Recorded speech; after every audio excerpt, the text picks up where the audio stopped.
코로나 상황에 참 어려움을 많이 겪으시는데 모두 건강하시죠? 네. 지금 말레이시아 상황은 그렇게 또 역시 그렇게 좋지는 않습니다. 하루 확진자가 2만 명까지 올라갔다가 지금은 한 1만 명으로 떨어지긴 했는데 하루에 1만 명입니다. 하루에. 우리나라보다 훨씬 더 많은 확진자가 나오고 있습니다. 그래서 아직 출입국이 어려운 상황이라 아직 제가 들어가지 못하고 있습니다. 한번 들어가겠다고 신청을 했는데 거부당했습니다. 들어오지 말랍니다. 그래서 또 신청을 하려고 그럽니다. 기도 많이 해 주십시오. 빨리 들어갈 수 있도록. 지역 간에 이동하는 것들이 이제 통제가 많이 풀리긴 했습니다만은 아직도 정글 마을에 들어가서 사역한다는 게 쉽지가 않습니다. 들어오지 못하게 합니다. 선교적인 상황을 잠깐 말씀을 드리면 우리 신학교 사역이 그래도 잘 진행되고 있습니다.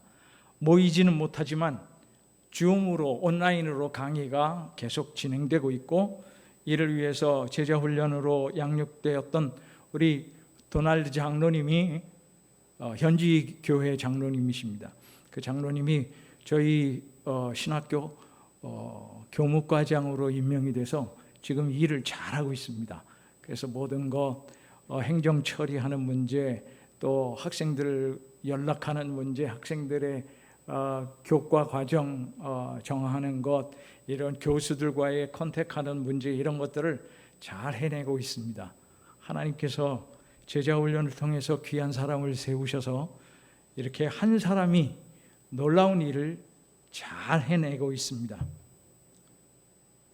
정글 마을은 역시 말씀드린 대로 방문하는 것이 통제가 되고 있기 때문에 우리가 갔던 수알 마을이라든가 은빌리 마을이라든가 이런 마을에 들어갈 수가 없어서 그런 곳에 속히 문이 열려질 수 있도록 기도해 주시기를 부탁드립니다.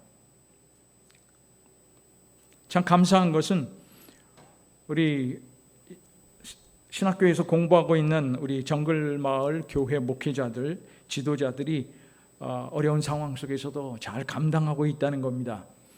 그리고 직분을 성실히 감당하고 또 다른 성도들에게 영향력을 끼치고 그래서 참 믿음을 지켜나가면서 본이 되는 그러한 지도자들로서 잘 사역을 하고 있습니다.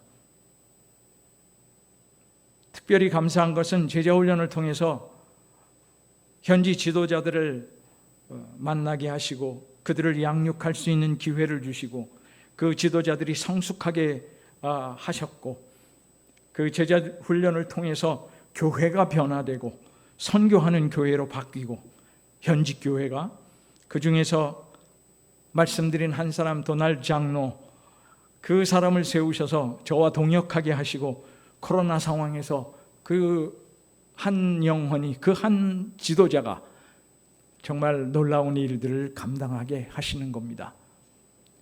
저는 한국에 있지만 마음은 늘 말레이시아가 있고 그분과 통화하면서 모든 것들을 의논해 나가고 그래서 신학교가 은혜 가운데 잘 진행되고 있습니다.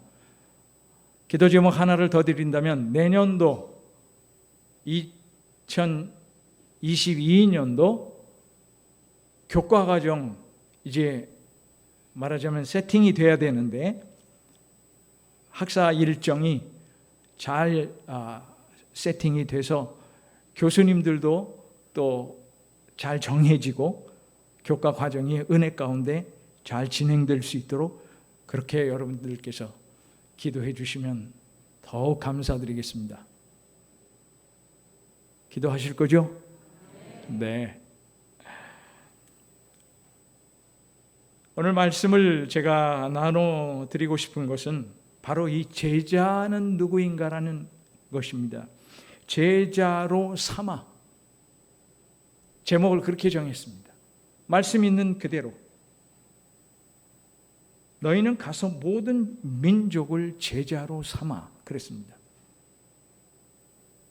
여러분 많이 들으셨잖아요. 제자가 누굽니까?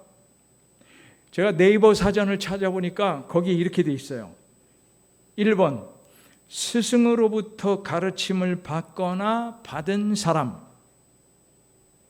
근데 놀라운 것은 2번입니다. 네이버 사전에 2번이 뭐라고 써 있냐면 예수의 가르침을 받아 그의 뒤를 따르는 사람, 이렇게 돼 있어요. 일반 사전이에요. 전자사전. 예수의 가르침을 받아 그의 뒤를 따르는 사람. 야, 이거 참 기가 막히게 써놨어요. 여러분들이 지금까지 제자가 누구라고 생각하셨습니까? 예수님의 12제자. 여러분 다 아시죠? 12제자가 누굽니까? 12명 다 기억하세요? 그냥 있어요, 그냥. 네. 오늘 말씀으로 돌아가서 우리 제자에 대한 얘기를 한번 해보고자 합니다. 제자는 오늘 말씀을 보면은 예수님께서 지시하신 대로 따라가는 자라고 딱 명제를 만들 수가 있습니다. 예수님께서 지시하신 것을 따라가는 자, 말씀하신 것을 따라가는 자, 누군지 잘 생각해 보세요. 10절을 한번 보겠습니다. 10절 쭉 위로 올라가서 10절입니다. 다 같이 함께 읽겠습니다. 이에 예수께서 이르시되 무서워하지 말라. 가서 내 형제들에게 갈릴리로 가라 하라. 거기서 나를 보리라 하시니라. 이게 누구에게 하시는 말씀이에요? 예수님께서 부활하신 다음에 여자들이 찾아갔죠. 그 여자들이 무서워서 떨고 있는데 예수님이 부활하신 그 장면을 보면서 자기들이 예수님이 없어졌으니까 놀래가지고 누가 예수님 시체를 훔쳐갔나 그리고 걱정하고 그리고 막 떨고 있는데 예수님이 그 여자들에게 나타나서 하시는 말씀이에요. 그 중에 참 중요한 말씀이 있어요. 내 형제들에게 이야기해라. 가서 뭐라고요? 갈릴리로 가라. 거기서 나를 보리라. 갈릴리로 가라 그랬어요. 그랬더니 제자들이 어떻게 했어요? 16절 다시 볼까요? 11제자가, 가룟 유다는 빼고요, 죽었으니까 11제자가 어디에 갔어요? 갈릴리에 가서 예수께서 그 다음에 지시하신 산에 이르러. 이 중요한 말이 연결되어 있습니다. 갈릴리로 가라 하고 예수님이 명령하시니까 그 얘기를 전해 들은 제자들이 갈릴리로 가서 예수님께서 지시하신 산에 이르렀다. 이게 무슨 의미입니까? 제자는 예수님의 말씀을 따르는 자들이다. 분명하게 나오죠. 성경에는 예수님이 12명의 제자들을 선택하셔서 저들을 훈련시키셨는데 요즘처럼 무슨 공부를 하거나 제자 훈련 프로그램에 들어가거나 하는 것이 아니었죠. 예수님과 함께 살았습니다. 예수님과 함께 먹고 마시고 예수님이 가면 따라가고 가르치시면 듣고 무언가 시키시면 하고 가라 그러면 가고 오라 그러면 오고 예수님과 같이 살았어요. 이게 바로 제자 훈련이에요. 예수님의 공적인 사역을 시작할 때부터 돌아가실 때까지 함께 했습니다. 제자는 예수님과 함께 하면서 예수님의 말씀을 그대로 따라 순종하고 같이 사는 것이 제자의 모습입니다. 이게 제자예요.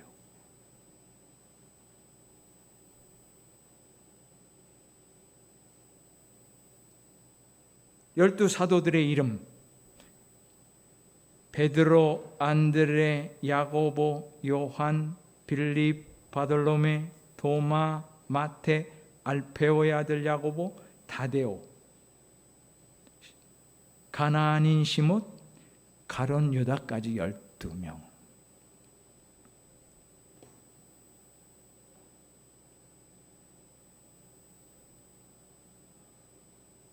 예수님과 함께 살았다. 무슨 의미입니까? 저들의 삶이 바뀌고 가치관이 바뀌었다는 의미입니다. 물론 아직 변하지 않은 사람도 있다고 17절에 말씀합니다. 아직도 의심하는 자들이 있더라. 의심하는 사람들이 있더라. 하지만 예수님이 하늘로 올라가신 후에 성령이 임하셨을 때에 모두가 변화가 됐습니다. 이게 중요한 얘기입니다.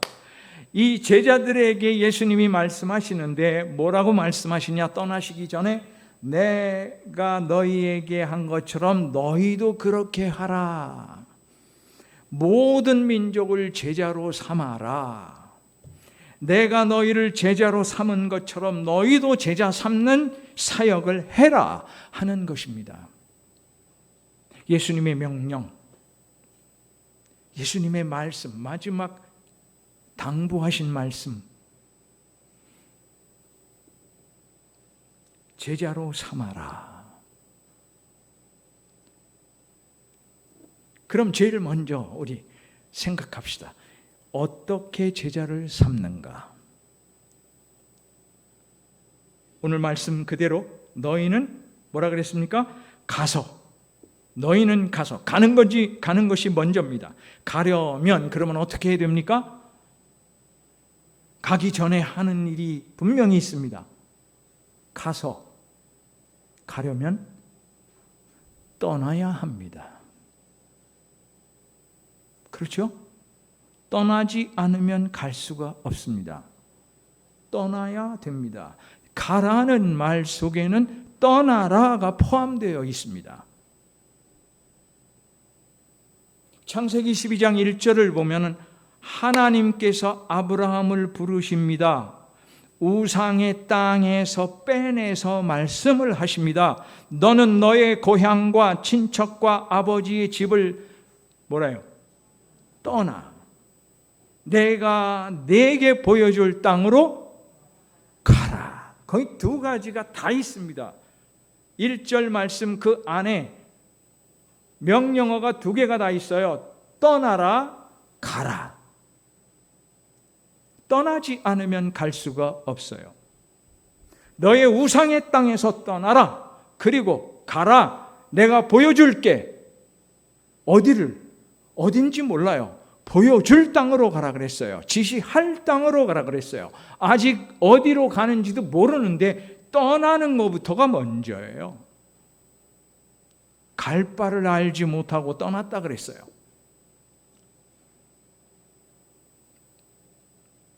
예수님께서 제자들을 선택하실 때 그들의 즉각적인 반응 여러분 아시죠?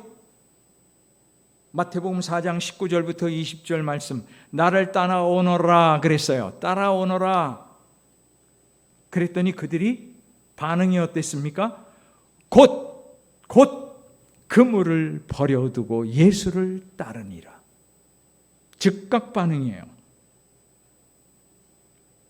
떠난다는 것은 단순히 집을 옮긴다는 것이 아닙니다. 장소의 이동을 말하는 것이 아닙니다. 무엇이냐? 잘 들으세요. 떠난다는 것은 기득권을 포기하고 옛 것을 내려놓고 내가 원하는 길에서 안주하지 않고 돌이켜서 하나님께서 원하는 길로 가는 것입니다. 십자가를 지는 고통이 있을지라도 기득권을 내려놓는 거예요. 내 것을 포기하는 거예요. 지난날의 옛 것 이거 내려놓는 거예요. 이게 떠나는 거예요. 그러니까 제자 삼으려면, 제자로 삼아 그랬어요. 다른 사람을 제자로 삼으려면 먼저 내가 제자가 되어야 하는데, 제자가 된다는 것은 나의 기득권을 포기하고 옛날 습관, 옛날 생각, 옛날 경험, 옛날 지식, 나의 수단과 방법 다 내려놓고 예수님이 뭐라고 말씀하시는지 그 말씀에 귀를 기울이고 그 말씀을 따라가는 것. 이것이 따라가는 거예요. 이것이 가는 거예요. 즉 가치관이 바뀌고 삶이 바뀌는 거예요. 예수님의 제자들처럼. 옛날에는 고기를 잡는 어부였었지만 예수님이 부르실 때는 이제는 사람을 낚는 어부가 되는 거예요. 옛날의 방법, 옛날의 경험, 옛날의 기득권, 고기를 잡았던 그 기술, 그거 다 내려놓고, 배까지 내려놓고, 그물까지 내려놓고, 그리고 예수님을 쫓아가는 거예요. 제자는 말씀을 따라가는 것이 제자입니다.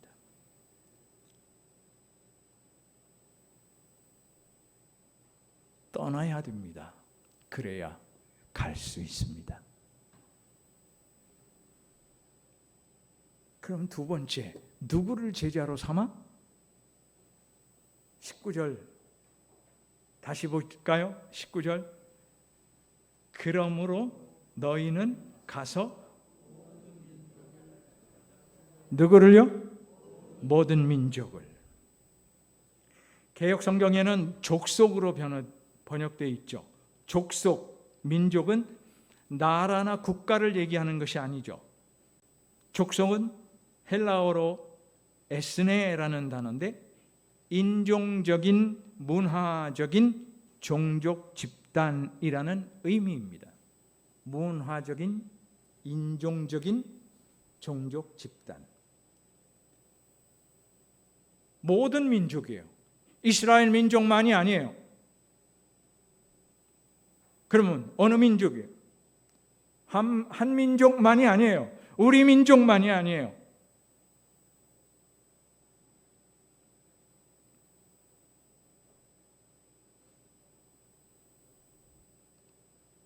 하나님께서 왜 이스라엘 민족을 택하셨을까요? 그들을 도구로 삼아서 이방 민족을 구원하기 위해서였습니다. 이방 민족을 구원하기 위하여 이스라엘을 택했어요. 나에게 적용해 볼까요? 왜 하나님이 나를 선택하셨어요? 왜 나를 하나님이 예수 믿게 하셨어요? 나를 통해서 또 다른 사람을 구원시키기 위하여. 이게 제자 삼는 겁니다. 이스라엘이 왜 망했습니까? 자신만이 구원의 백성이다라는 특권의식에 빠졌기 때문에 결국은 멸망당했어요. 다른 민족은 개, 돼지 취급하면서 이방 민족은 하나님이 선택 안 했다라고 분명하게 선언을 하면서 살아가면서 우리 민족만이 하나님이 사랑하는 민족이고 거룩한 민족이다라고 특권의식에 빠져 있었기 때문에 하나님이 그들을 멸망시킨 거예요.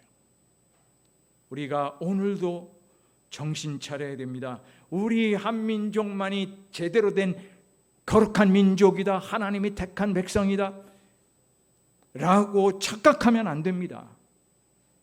하나님은 모든 민족을 향하여 제자로 삼으라고 하셨습니다.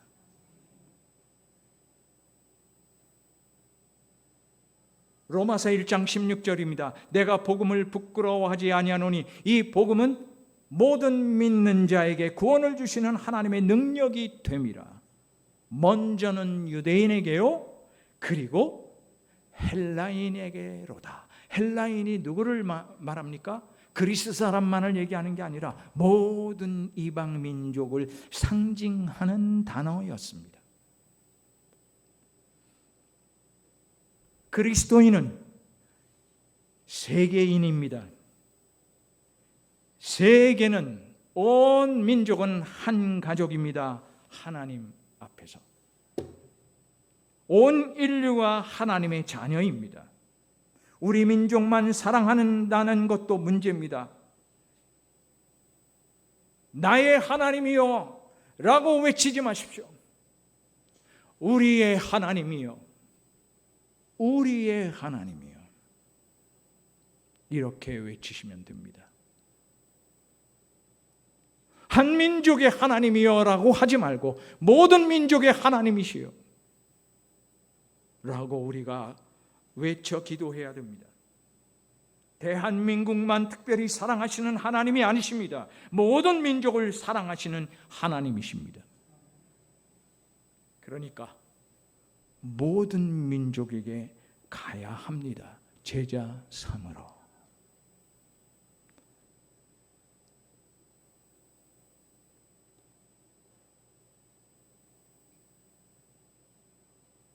그러면 세 번째 무엇을 생각해야 됩니까?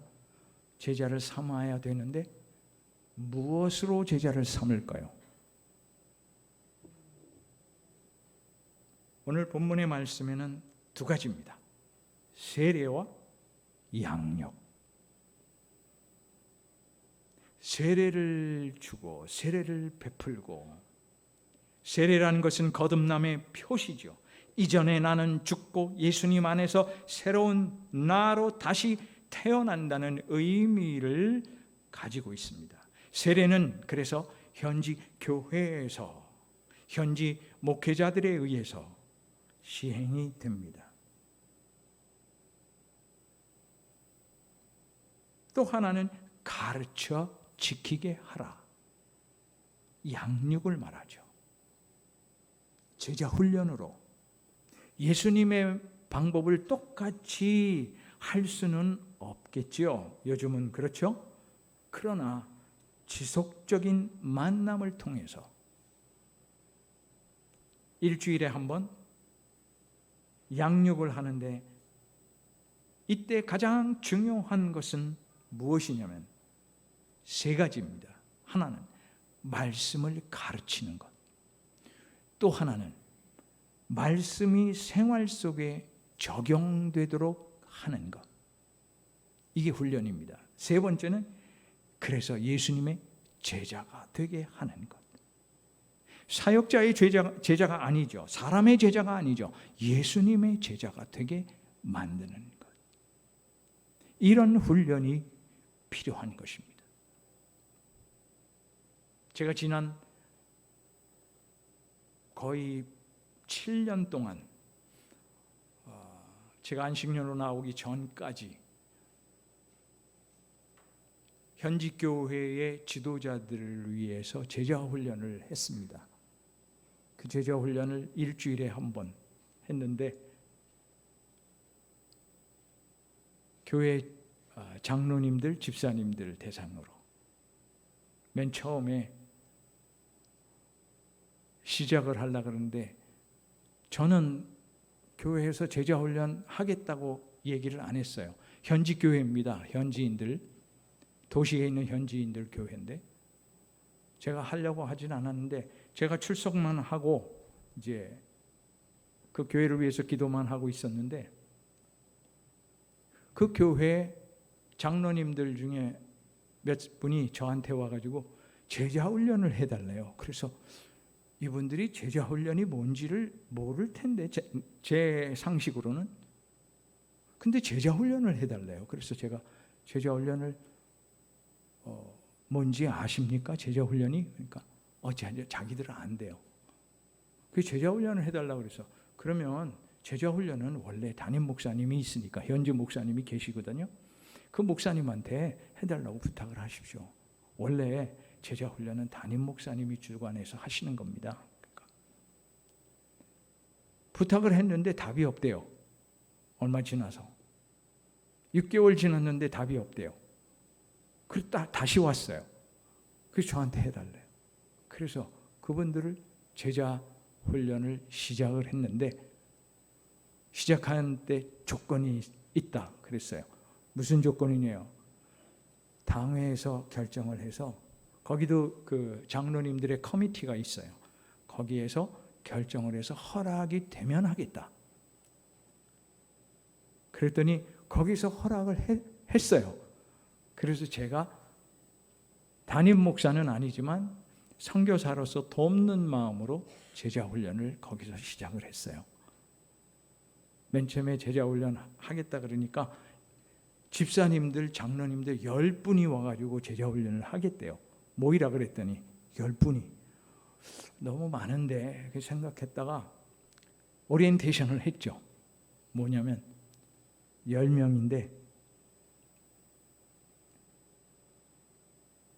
제가 생각하기는 한 7명이면 딱 좋겠습니다. 그랬더니 갸우뚱하는 거예요. 그래서 아니 더 많이 오라고 그럴 것 같은데 어떻게 더 적게 오면 좋겠냐고 그런 얘기를 하냐고 그래서 원래 그렇다고 그러면서 오리엔테이션을 하는데 제가 주일날 모이는 거 아니고 평일날 모입니다. 그러니까 이분들이 깜짝 놀래요. 주일날 예배 드리고 나서 1시간 정도 성경을 그냥 가르치는 줄 생각했던 거예요. 근데 아니고 그렇게 하면 안 되고 제자훈련은 그게 아닙니다. 평일날 저녁에 저녁 먹고 나서 한 2시간 내지 3시간을 나하고 만나야 됩니다. 그러니까 깜짝 놀라는 거예요. 그리고 제자훈련을 하는데 묵상을 제가 숙제를 내주면 매일 묵상을 해서 묵상을 적어가지고 그거를 쉐어링을 해야 됩니다. 그러니까 그게 뭐냐요? 그런 게 생전 처음 들어보는 얘기예요. 그리고 매일 성경을 제가 숙제를 내주면 그만큼 성경을 읽어야 됩니다. 보통 그 1년에 신약 구약 그러니까 구약을 한 번, 신약을 2번 읽어야 되는 그런 프로그램이에요. 그러니까 엄청 많죠. 그러니까 이분들이 완전히 멘붕 상태에 오는 거예요. 그걸 어떻게 읽냐는 거예요. 읽어본 적도 없고 성경을. 그리고 일주일에 암송을 2구절씩 추가해서 외워야 됩니다. 그러니까 이분들이 놀래가지고 그 다음 주에 5명이 도망갔어요. 그리고 5명 갖고 시작했어요. 그 결국은 한 분도 한 4개월 하다가 포기하고 그만두고 4명 이분들 갖고요 1년 프로그램을 했는데 1년이 아니라 2년 반이 걸렸어요. 기본적으로 말씀에 기초가 없는 분들이라 너무 어려워요. 그러니까 질문이 그렇게 많아요. 질문을 계속하니까 그 질문을 제가 무시하고 갈 수가 없어서 그 질문에 답을 해주고 또 답을 해주고 그러다 보니까 시간이 많이 걸리는 거예요. 하루에 2시간, 3시간 갖고 모자라는 거예요. 그래도 어떻게 해요? 계속할 수는 없고. 여러분 그리고 나서 2번째 팀을 또 했는데 계속해서 또 다른 날에 3번째, 4번째, 5번째 팀까지 제가 계속했어요. 인원 많지 않게. 그런데 놀라운 것은요. 그걸요. 하루에 2시간, 3시간을 하기 위해서 제자훈련을 하기 위해서 저는 말레이어로 준비를 해야 되기 때문에 하루 종일 걸려요. 아침부터 밥 먹고 오전에 하고 점심 먹고 또 하고 그리고 저녁 먹고 이제 가는 거예요. 그러면은 하고 나면 하루가 온전히 녹초가 돼 버려요. 그거를 일주일에 4일을 했어요. 4일을 하고 나니까 제 몸무게가 55kg로 빠지는 거예요. 그래서 하나님 이거 계속해야 됩니까? 그런데 마침 하나님께서 안식년을 허락해 주셔서 거기서 제가 나오게 됐어요. 근데 감사한 건요, 그 중에 그렇게 하면서 함께 제가 저들과 함께 했던 그 중에 한 사람, 도날드 장로님, 그분이 끝까지 저와 함께 말씀을 나누고, 또 제가 부족한 건 그분이 채워주고, 제자 훈련하면서요, 제가 말이 어떤 때는 좀 부족하잖아요. 그래서 하나님께서 그 사람을 세우시는데요, 그 사람이 나중엔 저한테 와가지고 저한테 뭐라고 부르냐면 레버런 남이라고 불러요. 남 목사님, 당신이 정글마을 들어가서 사역한다는 걸 내가 아는데 나도 같이 가면 안 됩니까? 그러는 거예요. 같이 가자고 안 그랬어요. 저가 와가지고 같이 가겠대요. 그리고는 자기 차로, 전에는 제가 제 차로 다녔는데 자기 차로 저를 데리고 정글마을까지 들어갔어요. 그렇게 사역을 하는 동역자가 된 거예요.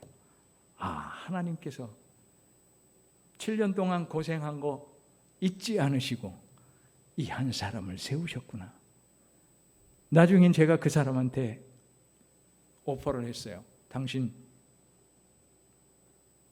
우리 신학교를 위해서 일할 생각 없냐? 그랬더니요, 자기가 기도하면서 그렇게 하고 싶은 마음이 먼저 들었었대요. 그리고 제가 이야기를 하니까 하나님께서 기도에 응답을 하셨다라고 느꼈다는 거예요. 하나님은 이렇게 역사를 하시고 제자 훈련이라는 걸 통해서 하나님은 사람을 세우시는 거예요. 사람을 세우셔서 하나님의 사역을 위한 예수님의 제자로 만들어 가셨다는 거예요. 여러분, 제자 훈련은 하나님께서 지금까지 우리에게 명령하신 중요한 명령입니다. 말씀을 맺겠습니다. 예수님은 제자들을 모으셨습니다. 나를 따라오너라 라고 말씀하셨습니다. 그리고 훈련시키셨습니다. 3년 동안. 그리고 그들을 보내셨습니다. 가라. 그리고 모든 민족을 제자로 삼아라. 여러분, 모이는 것이 먼저입니다. 나의 기득권을 내려놓고 세상적인 가치와 생각과 경험을 다 내려놓고 모여야 됩니다. 모여서 먼저 기도해야 됩니다. 말씀으로 훈련을 받아야 됩니다. 예수님이 승천하신 후에 12제자와 120명의 무리들이 함께 모였습니다. 왜 모였습니까? 기도하러 모였습니다. 기도할 때 성령님이 임하셨습니다. 그들은 성령 충만함을 받았습니다. 그리고 사도의 설교를 들었습니다. 가르침을 받았습니다. 잘 모여야 됩니다. 교제가 있어야 됩니다. 음식을 나누는 것도 정말 중요합니다. 그러나 그곳에는 말씀과 기도가 있어야 됩니다. 말씀과 기도가 우선입니다. 교제의 근본은 함께 말씀을 듣고 기도하는 것입니다. 말씀을 듣지 아니하면 영혼이 죽습니다. 기도하지 아니하면 영적으로 힘을 잃어버립니다. 기도와 말씀이 없으면 모두 죽습니다. 기도와 말씀으로 힘을 얻어야 됩니다. 예수님께서 12제자들을 모았던 것처럼 우리도 지금 모여야 됩니다. 그리고 예수님께서 명령하신 대로 가야 됩니다. 세상으로 어디든지 이웃에게, 친구에게, 동료에게 먼저 가야 됩니다. 그리고 그 속에서 예수의 사람으로 살아야 됩니다. 삶 속에서 예수의 냄새가 나야 됩니다. 그리고 복음을 전하는 겁니다. 예수님을 전하는 겁니다. 예수님의 냄새가 나지 않으면 예수님을 전할 수가 없습니다. 여러분, 향수 냄새 좋죠? 향수를 내가 몸에다 뿌리고 어디 가서 모임에 참석하면 다른 사람들이 그 냄새 때문에 좋아합니다. 다른 사람의 기분을 좋게 하기 위해서 우리가 향수를 뿌립니다. 예수님의 냄새는 뭡니까? 다른 사람을 기쁘게 하는 냄새입니다. 기쁘게 할 뿐 아니라 다른 사람을 살리는 냄새입니다. 그 예수의 냄새를 맡는 사람은 분명히 죽음에서 생명으로 옮기게 되어 있습니다. 그 냄새가 우리에게서 나야 됩니다. 과연 내 삶에서 예수의 냄새가 나고 있는지를 체크해 보십시오. 내가 먼저 어려운 일을 할 때, 내가 조금 더 손해를 볼 때, 내가 먼저 희생할 때 예수님의 냄새가 나게 되어 있습니다. 그러면 복음이 전해집니다. 그리고 살리는 일이 일어나게 되어 있습니다. 너희는 가서 모든 족속을, 모든 민족을 제자로 삼기 전에 먼저 제자가 되십시오. 다시 말씀드립니다. 제자는 누굽니까? 예수님을 따르는 자, 말씀을 따르는 자, 바로 그 사람이 예수님의 냄새가 나는 자입니다. 우리는 이 사람을 예수 믿는 사람이라고 얘기를 합니다. 예수 믿는 사람이 바로 예수님의 냄새가 나는 사람이고, 예수님의 냄새가 나는 사람이 바로 예수님의 제자입니다. 그냥 교회 다니는 사람이 아닙니다. 예수를 믿는 사람입니다. 예수님의 냄새가 나는 사람입니다. 여러분, 제자이십니까? 제자 삼는 일을 그러면 해야 됩니다. 모든 민족을 제자로 삼아야 됩니다. 모든 민족 안에는 우리 민족도 포함되어 있습니다. 우리 민족, 우리 가족, 우리 형제, 우리의 이웃을 향하여 가야 됩니다. 그것이 전도입니다. 그리고 다른 민족을 향해 가야 됩니다. 다른 민족을 향하여 직접 가는 것이 어려워서 선교사를 보냅니다. 그것이 선교입니다. 선교하는 이유는 제자 삼기 위해서, 다른 것 없습니다. 제자 삼기 위해서. 창립 37주년 맞이한 우리 수원명성교회, 그동안 수고 많으셨습니다. 교회를 세우기 위한 희생의 기도, 원로 목사님이 시작하셔서 또 우리 안종훈 목사님에 이어 우리 성도들 모두가 다, 우리 장로님들, 우리 권사님들, 집사님들, 우리 모든 성도들 한 마음이 되어 교회를 지금까지 잘 세워가셨습니다. 이제 새로운 비전이 있어야 합니다. 무엇입니까? 모든 민족을 제자 삼는 비전입니다. 이 비전에 모두가 다 함께 참여하며 기도하며 헌신하며 희생하는 그 기쁨 가운데 들어가시기를 간절히 주님의 이름으로 축원합니다.